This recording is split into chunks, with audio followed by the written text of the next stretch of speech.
Hola, ¿qué tal? Lo que estamos viendo en este video es un modelo de Spirit Box fabricado de manera artesanal, inspirado un poquitito en el Portal o el Geobox, ¿sí? Que son dos cajas de transcomunicación.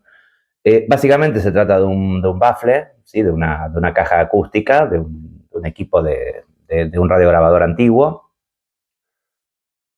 Tiene arriba un amplificador de computadora, uno bastante viejo de los 90.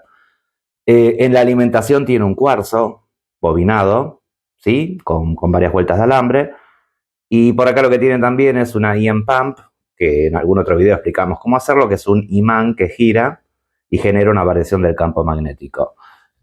¿Para qué sirve esto? La idea es alimentar, por acá, ¿sí? Le conectamos una radio, le podemos conectar un celular, una computadora, una Speedbox o cualquier dispositivo que tengamos. La caja los amplifica y se supone que con todo lo que tiene arriba generaría una especie de distorsión que podría ser aprovechada por alguna entidad para manifestarse. En este momento vamos a estar viendo un diagrama de cómo son las partes, ¿sí?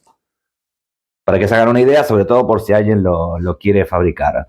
Tengo varias de estas, pero bueno, se me ocurrió fabricar una sencilla y la verdad que me gustó el resultado. ¿Cómo quedó? ¿Sí? Ahora lo que vamos a hacer es, la voy a trasladar de acá y la vamos a probar en el laboratorio. Vamos a conectar alguna app para ver cómo funciona.